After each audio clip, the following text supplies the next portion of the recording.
अशी चिक्क मोत्याची माळ होती का ती सतोळ्याची ग. चिक्क मोत्याची माळ होती का ती सतोळ्याची ग. कसा गणपतीचा कोंडा चौरंगी लाल बाबा ग. गणपतीचा कोंडा चौरंगी लाल बाबा. या जगातलं सगळ्यात सुंदर मंदिर कोणतं असेल ना तर ते मन मंदिर आहे. शरीर म्हणजे देव्हारा, त्याच्या आतमधलं मन म्हणजे आतला देव्हारा गाभारा म्हणजे एक छोटंसं मंदिर. आणि त्या मंदिरामध्ये सुंदर विचार सुविचार रूपी पुष्प त्या गणपती बाप्पाचं आगमन झाल्यावरती त्याला अर्पण जर केली तर ही पूजा ही उत्तम असं म्हणतात. करावी हे पूजा मनेची उत्तम किंवा मनोमय पूजा हेची बडिये केची राजा. मनोमय पूजा आवडते म्हणून मनी रंगो बुद्धी रंग. बुद्धीचा रंग ज्याच्यावरती चढलेला आहे तो गणपती बाप्पा माझ्या मनामध्ये यावा ही दुसरी इच्छा आहे. याला स्वप्नामध्ये 3 सत्ता आहेत. विचारसागरामध्ये त्याचं चिंतन येतं.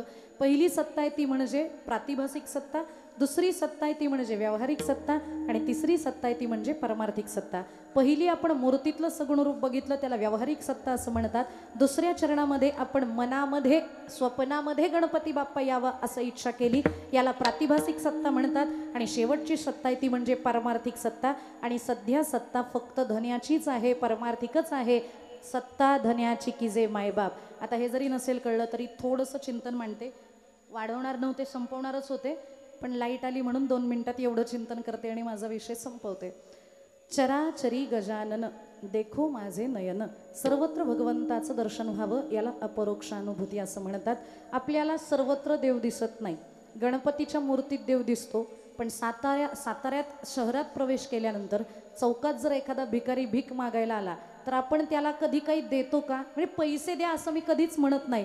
पण जर घरनं नेलेला डबा आहे तर आपल्या 2 चपात्यातली 1 चपाती आणि भाजी थोडीशी त्याला द्यावी असं कधी आपल्याला वाटतं का? नाही वाटत. आपण त्याच्याकडे बघताना तुच्छतेनं बघतो कारण आपली नजर आपली दृष्टी अजून सम झालेली नाही. चराचरात जर गजानन दिसायला लागला तर उद्यापासनं तुम्ही कामाला जाताना 1 पोळी त्या रस्त्यावरच्या भिकाऱ्यासाठी न्याल का? कारण त्याला सुद्धा देणं माझं कर्तव्य आहे असं समजाल. पण जोपर्यंत हे होत नाही तोपर्यंत आपला चराचरी गजानन झालेला नाही. सर्वत्र भगवंत आहे. भगवंत नाही अशी जागा कोणती? आणि जर भगवंत सर्वत्र आपल्याला दिसला नाही तर त्या परमार्थाला किंमत नाही.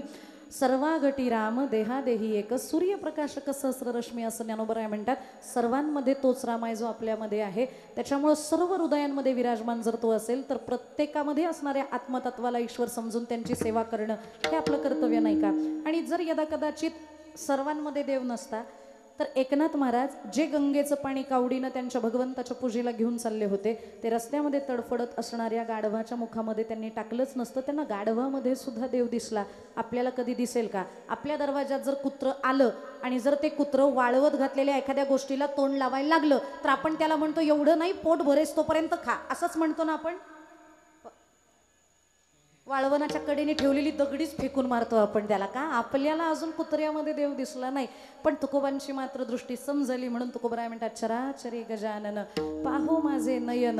आणि अशा पण त्या गणपती बाप्पांचा संग मला घडावा. आणि मग जर गणपती बाप्पा सर्वत्र दिसायला लागले तर मग तुम्ही काय करणार तुकोबा? हे तुकोबा अभंगाच्या शेवटच्या चरणामध्ये सांगतात. माय बाबा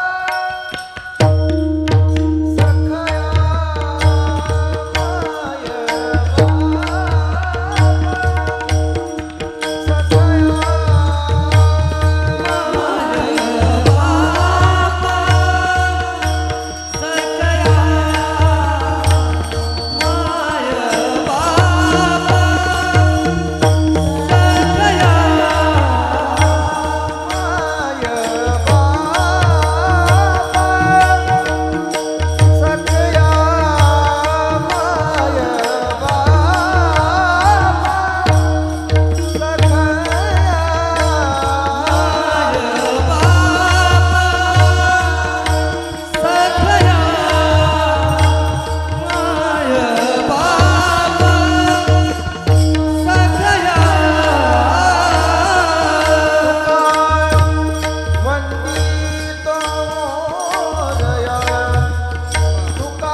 बापा सखया तुका वंदितो मोरया.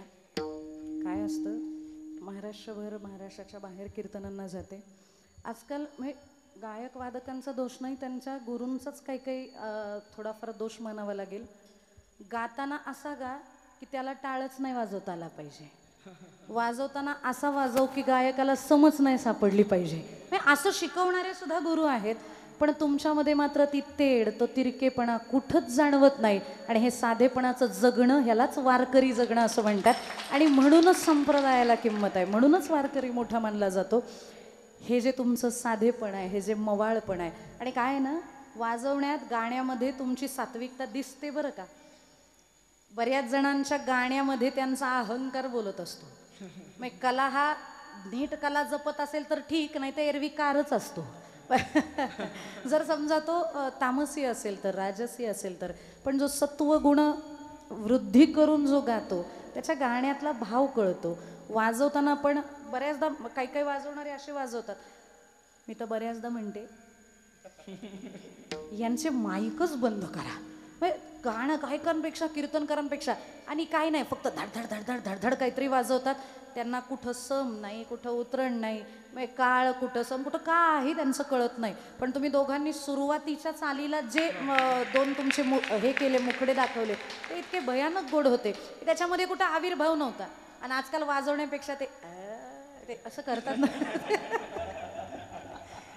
विदूषकांसारखे चेहरे करणं वगैरे. आणि हे परमार्थाला अभिप्रेत नाही आहे. परमार्थात सेवा ही सेवा म्हणून करावी. तुमच्या कीर्तनात असाल तर ते कीर्तन करायला पोषक असावी, भजनात असाल तर गायकाला पोषक असावी, हे अभिप्रेत आहे. आणि अशी सगळी तुम्ही मंडळी इथं आहात. काय तुमचं वर्णन करायचं आहे, काय तुमचं कौतुक करायचं आहे. माझ्या मते गेल्या वर्षी मी कौतुक केलं होतं, तुमच्या लक्षात आहे का? नाही आहे, नाही, परत सांगते. चंदनाते कायसेने चर्चावे, अमृताते केवते रांधावेन, गगनाते उभवावे घडे केवी. चंदनाला जर म्हणलं ना टिळा लावायचा, तर कशाचा लावायचा, तर चंदनाचाच लावावा लागेल. चंदनापेक्षा बेस्ट काय. अमृताला जर घरी जेवायला बोलवलं, नाही अमृता नावाची मुलगी नाही, अमृत, त्याला जर घरी जेवायला बोलवलं आणि त्याला जर जेवायचा बेत काही बनवायचा असेल तर काय बनवू शकाल, अमृतच द्यावं लागेल. अमृतापेक्षा बेस्ट काय. आणि जर गगनाला मांडव घालायचं म्हणलं तर कशाचा मांडव घालता हो, एवढा कळक कुठे मोठा सापडायचा, म्हणून गगनाला मांडव गगनाचाच घालावा लागतो.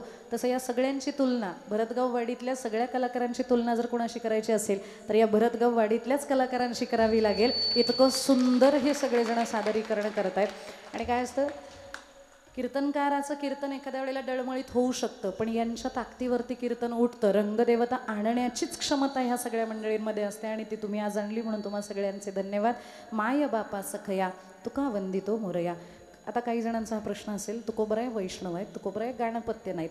मग एका वैष्णवानं गाणपत्य का व्हावं. गाणपत्य म्हणजे काय, तर 5 देव आहेत. गणपतीची पूजा करतात त्यांना गाणपत्य म्हणतात, देवीची पूजा करतात त्यांना शक्त म्हणतात, शंकराची पूजा करतात त्यांना शैव म्हणतात, विष्णूची पूजा करतात त्यांना वैष्णव म्हणतात, आणि सूर्याची पूजा करतात त्यांना सौर म्हणतात. मग तुकोबराया जर वैष्णव आहे, तुकोबराया विष्णूच्या विठोबा स्वरूपाचं जर दर्शन घेतात, त्याचं जर भजन गातात, तर मग त्यांनी गणपतीला नमस्कार करायचं काय कारण आहे. त्याचं कारण असं आहे, आम्ही सगळ्यांमध्ये सगळी दैवता जरी दिसायला रूपानं वेगळ्या असल्या तरी मूळ तत्व मात्र त्यांच्यामधलं एकच आहे, आणि ते तत्व आहे म्हणजे ब्रह्मतत्व. आणि ते ब्रह्मतत्व हे ज्याला कळलं तो गणपतीतही विठ्ठल बघेल आणि विठ्ठलातही गणपतीला बघेल. आणि म्हणून तुकोबराय म्हणतात, तुका म्हणे शोधोनी पाहे विठ्ठल गणपती दुजा नो हे. त्याच्यामुळं विठ्ठलही तोच, गणपती तोच. किंवा अजून एक श्लोक आहे, आकाशात पतितं तोयम यथा गच्छती सागरम सर्वदेव नमस्कारः केशवम प्रतिगच्छती. आकाशातनं पडणारं पाणी झऱ्यात पडू द्यात, नदीत पडू द्यात, नाल्यात पडू द्यात, शेवटी ते जाऊन जसं समुद्रालाच मिळतं. तसं कोण्याही देवाला नमस्कार केला तरी तो एका विष्णूला जाऊन मिळतो, कृष्णाला जाऊन मिळतो. त्याच्यामुळं कुणाचाही नमस्कार आम्ही करताना दिसत असलो तरी आमचा मूळ अभिप्रेत देव मात्र विठ्ठल आहे. आणि काय आहे, पतीचा जिव्हाळा म्हणून सासुऱ्याचे साहिजे, एरवी तरी वाहिजे चामाची मोठ. जी सुनबाई नवीन लग्न करून घरात येते ना, ती घरात आल्यानंतर फक्त नवऱ्यावरती प्रेम करत नाही, तर ती नणंदबाईंवरती पण तितकंच प्रेम करते. ती सासूवरती पण प्रेम करते, ती सासऱ्यावरती पण प्रेम करते, ती जावेवरती पण प्रेम करते. करते ना, करते ना, विचारलं पाहिजे का. करते, ती सगळ्यांवरती प्रेम करते. पण जे प्रेम नवऱ्यावरती करते ना, ते प्रेम बाकीच्यांपेक्षा अधिक असतं आणि वेगळ्या पद्धतीचं असतं. नवऱ्यासारखं प्रेम ती बाकीच्या नातेवाईकांवरती करत नाही. तसं आम्ही बाकीचे सगळे देव म्हणजे नणन, जाऊ, दीर, भाया हे सगळी नाती बाकीच्या देवांशी आहेत, पण मूळ पतिव्रतेचं जे नातं आहे, आमचा पती जर कोण असेल तर तो पांडुरंग आहे, म्हणून उपास्य म्हणून आम्ही पांडुरंगाला भजतो. पण त्याच्याबरोबर राहणारे जी 4 पंचायतनातले देव आहेत, आम्ही त्यांच्यावरती प्रेम करतो. म्हणून तुका म्हणे शोधून पाहे विठ्ठल गणपती तुझा नोहे, म्हणून तुका वंदितो मोरया. आणि मोरया त्याच्यामध्ये सुद्धा जर आम्हाला कोण दिसत असेल, बरेच वारकरी असे आहेत, मध्ये एक लेख आला होता की गणपती गणपती रूपातच बसवा, त्याचे वेगवेगळी रूपं करू नका. का करू नका? जर मी वारकरी असेल तर मला त्या गणपतीत जर विठ्ठल दिसला तर काय वावग आहे. म्हणून बऱ्याच वारकऱ्यांच्या घरातल्या मूर्ती सुद्धा आहेत ना, पांडुरंगासारख्या दिसणाऱ्या असतात, त्या श्यामवर्णीय असतात. हे असं होऊ शकतं आणि असं केलं तरी चालतं, कारण तुकोबा करतात म्हणल्यावर आम्हाला काही करायला अडचण नाही. आम्ही गणपतीत कुणाला बघतो तर त्याचं नाव काय ते ऐका. विठोबा रखुमाई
साधून देणारे जे संत आहेत त्या संतांचं एकदा कृतज्ञतापूर्वक भजन. ज्ञानेश्वर माऊली ज्ञानराज माऊली तुकाराम महाराज ज्ञानेश्वर माऊली ज्ञानराज माऊली महाराज ज्ञानेश्वर माऊली ज्ञानराज माऊली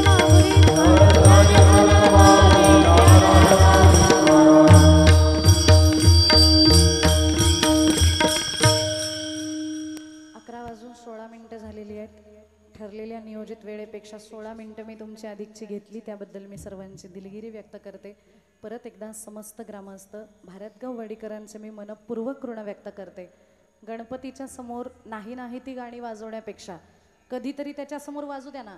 ओम भद्रं कर्णेभिः शृणुयाम देवाः भद्रं पश्येमाक्षभिर्यजत्राः स्थिरैरङ्गैस्तुष्टुवांसस्तनूभिः व्यशेम देवहितं यदायुः. हरि ओम. कधीतरी त्याच्यासमोर वाजू द्या ना, कधीतरी त्याच्यासमोर म्हणलं पाहिजे आपण त्वमेव प्रत्यक्षं तत्त्वमसि त्वमेव केवलं कर्तासि त्वमेव केवलं हर्तासि त्वमेव केवलं धर्तासि. पण त्वं साक्षादात्मासि नित्यं ऋतं वच्मि सत्यम वच्मी अवत्वम माम अववक्तारम अवश्रोतारम अवदातारम अवधातारम अवानुचानम अवशिष्यम, असं त्याच्यासमोर आपण म्हणलं पाहिजे. हे अथर्व शीर्ष त्याच्यासमोर म्हणल्यानंतर त्याला समाधान वाटेल. पण आमच्या गणपतीच्या समोर हे काहीच चालत नाही. मग आमच्या गणपतीच्या समोर गाणी चालतात. शांताबाय छान होतं हे पण. गणपती बाप्पा विचार करत असेल वरती तर कोणी अप्सरा नाही बो या नावाची. आहे हा, मला वाटलं का तुम्ही माहिती आहे तुम्हाला वरती कोणी आहे. ह्या क्षुद्र गाण्यांपेक्षा बरं माझं काय म्हणणं आहे, गाणी सुद्धा लावलेली चालतात, पण ती गाणी तरी जरा उत्तम असावी हो. कशी चिक्क मोत्याची माळ होती का ती सतोळ्याची ग, चिक्क मोत्याची माळ होती का ती सतोळ्याची ग, कसा गणपतीचा कोंडा चौरंगी लाल बावटा ग, गणपतीचा कोंडा चौरंगी लाल बावटा. आता मी हे का म्हणले त्याचं कारण आहे, मी एरवी गाणी म्हणत नाही कीर्तनामध्ये, पण देखा काव्य नाटका जे निर्धारिता कौतुका त्याची ऋण झुणती क्षुद्र घंटिका अर्थध्वनी. गणपती बाप्पाच्या पायातल्या ज्या क्षुद्र घंटिका म्हणजे जे पैंजण आहे ना, ते पैंजण म्हणजे काव्य नाटकच आहे. त्या काव्याला भगवंतानं ठेवलेलं आहे जवळ, म्हणून तुम्ही त्याच्यासमोर गाणी गाऊ शकता, नाही असं नाही, पण गाणी चांगली असावी. पूर्वीच्या काळी सगळ्या माता भगिनी एकत्र यायच्या आणि छान गाणी गायच्या, पण आजकाल तसे कोणी गाणी पण गाताना पहिले तर बायाच एकत्र येत नाहीत. मी खूपदा सांगते, महिलांनी आपलं एकत्रीकरण खूप गरजेचं आहे बरं का. पूर्वीच्या काळी अशा सणांना ज्या वेळेला महिला एकत्र यायच्या ना, त्यावेळेला आपलं सुख दुःख एकमेकींशी बोलायच्या. आणि डोळे आणि तोंड हे आउटलेट आहेत दोन. तोंडानी जर तुम्ही बोलाल आणि डोळ्यातनं जर अश्रू गाळाल तर जे दुःख आहे ना ते दुःख निघून जातं. आणि जर साठवून ठेवाल तर आतल्या गाठीच्या व्हाल बायपास करावी लागेल. नाही असं काही होऊ नये असं वाटत असेल तर त्यासाठी तुम्ही मोकळं झालं पाहिजे, व्यक्त झालं पाहिजे. आणि आपण व्यक्त होत नाही म्हणूनच शरीरामध्ये 99% जे आपले बदल होतात ना, त्याला कारणच ते आपण व्यक्त होत नाही. पण गणपतीला एकत्र या, मंगळागौर करा, गणपतीच्या समोर येऊन भोंडला करा, जे तुम्हाला आवडेल ते करा, पण इथं एकत्र या आणि मोकळे व्हा. इथं आल्यानंतर ती गाणी जुन्या काळातल्या आमच्या माता भगिनी म्हणायच्या त्या पण राहिलेल्या नाही आहेत. त्याच्यामुळे इथं बसून काय काय करावं, खरं तर याचा एक आराखडा तयार करायला पाहिजे. गणपती समोर काय डूज आणि डोंट, काय करावं तर भजन करावं, काय करावं तर कीर्तन करावं, काय करावं तर छान गाणी जी जुन्या काळातली आहेत ती लावावीत, आणि काय करू नये, गणपतीच्या मंदिरात बसून पत्ते खेळू नयेत. पुण्या मुंबईसारख्या ठिकाणी तर विशेष व्यवस्था असते पत्त्यांची. वरती गणपती, खाली कार्यकर्ते आणि खाली यांचा डाव रंगलेला असतो. याच्यासाठी गणपती बसवायचेत का? मुलं वर्गणी गोळा करत नाहीत, मुलं खंडणी गोळा करतात वर्गणीच्या नावाखाली. याच्यासाठी गणपती बसवायचेत का? गणपती बाप्पांचं आगमन झाल्यानं एकत्रीकरण होतं म्हणून गणपती असावेत.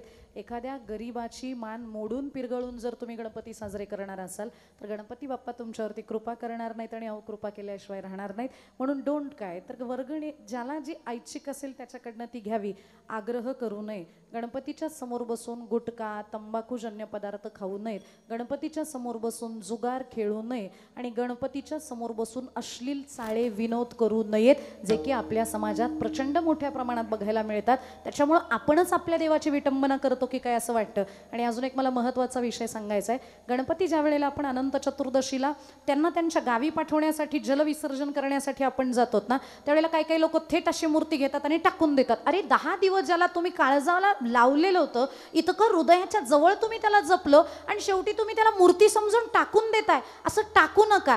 पूर्वीच्या काळी, आता मी चिंचवडची आहे, माहेर माझं चिंचवड आहे, त्याच्यामुळं मोरया गोसावी जे महागणपत्य आहेत त्यांच्या मी गावची आहे. आमच्याकडं नावेतनं नदीच्या मध्ये नेलं जायचं आम्हाला. मग जो पोहणारा असायचा त्याच्या हातात ते गणपती बाप्पा दिले जायचे, साश्रूपूर्ण नयनांनी त्यांना निरोप दिला जायचा आणि तो नदीच्या मध्यावरती गेला ना की 1 2 3 असं 3दा त्याला वर खाली करायचा आणि मग गणपती बाप्पांना सांगायचा, गणपती बाप्पा मोरया, पुढच्या वर्षी लवकर या. आजकाल थेट पुलावरनंच गणपती विसर्जन, पुलावरनंच गणपती फेकून देतात. समुद्राच्या इथं मी बघितलं खाडीमध्ये वरनच त्या पुलावरनं गणपती टाकून देतात. आपणच आपल्या देवाची विटंबना तर कुठं करत नाहीत ना. या सगळ्या गोष्टीचा विचार आपल्या समाजानं एकत्रित होऊन करणं ही सध्या काळाची गरज झालेली आहे. आणि जर तुम्हाला तिथं सोडायचं नसेल, छोटे गणपती असतील तर ते हौदामध्ये, छोटे छोटे हौद असतात त्याच्यामध्ये समर्पित करा, पण त्यांची विटंबना, त्यांची बिभत्सना होऊ देऊ नका. आणि आनंदानं गणपती बाप्पांचा हा उत्सव साजरा करा. गणपती बाप्पा तुम्हाला चराचरात दिसावेत याच गणेशोत्सवाच्या तुम्हाला शुभेच्छा देते. आणि 2 मिनिटात गणपती बाप्पांचं आपण छान भजन करणार आहोत आणि सेवेला आपण पूर्णविराम देणार आहोत. झोपलेले जागे व्हा बरं. नाही ना कोणी झोपलं? हे मला तर नाही दिसलं, पण चुकून कोणी कोपऱ्यात झोपलेलं असेल तर सगळे जागे व्हा. हातानं टाळी आणि मुखानं छान भजन करूयात. आपण सेवेला पूर्णविराम देऊयात. मोरया मोरया गणपती बाप्पा मोरया.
सर्वांचे ऋण व्यक्त करते. 2 तास ज्यांनी अखंड अविरतपणानं शूटिंगची जी काही त्यांची म्हणजे शूटिंगची व्यवस्था ज्यांनी केली होती. खरं तर जय घोष यूट्यूब चॅनल आणि सॅम साळुंखे या दोन्ही यूट्यूब चॅनलवाल्यांनी या ठिकाणी येणं केलं. आपण दोघांचेही ऋण व्यक्त करते. आणि मला स्पेशल थँक्स ज्यांना द्यायचे आहेत ना ते साऊंड सिस्टीम ऑपरेटर. इतकी गोड सेवा आपण केली. खरं तर गेल्याही वर्षी तुम्हीच होतात का? गेल्याही वर्षी तुमची सिस्टीम छान होती आणि याही वर्षी तुम्ही सेवा उत्तम केली म्हणून आपले ऋण व्यक्त करते. आणि आता कोणाचा नामोल्लेख नाही, चोपदार असतील, सर्व टाळकरी असतील, विणेकरी असतील, पेटीवादक दादा असतील, आमचे छोटे महाराज. फार गोड आवाज आहे. तयारी झाली ना तर महाराष्ट्रात तुम्हाला तोड नाही असा आवाज निर्माण होऊ शकतो. आणि साधना खूप छान करा. जोपर्यंत चांगले गायक होत नाही तोपर्यंत परत कीर्तनाला उभं राहू नका. राग येईल माझ्या बोलण्याचा. नाही सांगते असं का म्हणते त्याचं कारण आहे. मी पाठाला जायचे ना आळंदीला, त्यावेळेला मला रोज पाठाला विचारसागराच्या 15 मिनिटं लेट व्हायचा. माझ्या गुरुजींनी मला विचारलं, बाई जर तू चिंचवडवरनं आळंदीला पाठाला येते तर वेळेत येत जा. आपल्याकडे 7ला पाठ चालू होता, तू 7:15ला येते. असं का होतं? मग मी सांगितलं मी गाडी लावते, माऊलींच्या दर्शनाला जाते आणि दर्शन करून प्रदक्षिणा मारून इथं यायला मला 15 मिनिटं लागतात, म्हणून मला 15 मिनिटाचा उशीर होतो. त्यावेळेला त्यांनी एक वाक्य सांगितलं होतं, बाळा जोपर्यंत तू अभ्यास करतेस ना तोपर्यंत पाठ ऐकणं हेच तुझं दर्शन आहे आणि पाठ ऐकणं हीच तुझी प्रदक्षिणा आहे. त्याच्यामुळं जोपर्यंत पाठ पूर्ण होत नाही तोपर्यंत माऊली इथंच शोधायचे. त्यामुळे जोपर्यंत तुम्ही तयारीचे कलाकार होत नाही तोपर्यंत रोज साधना आणि अभ्यास हेच माझं कीर्तन, हीच माझी देवपूजा. पाय तुमचे केशिराजा असं म्हणत साधना करा. तुम्हाला फार यश भगवंतांनी द्यावं अशी भगवतचरणी प्रार्थना करते. आणि सेवेला पूर्णविराम देण्या भैरवी झालेली आहे. सेवेला विराम, सरस्वतीला पूर्णविराम. विठ्ठल जय जय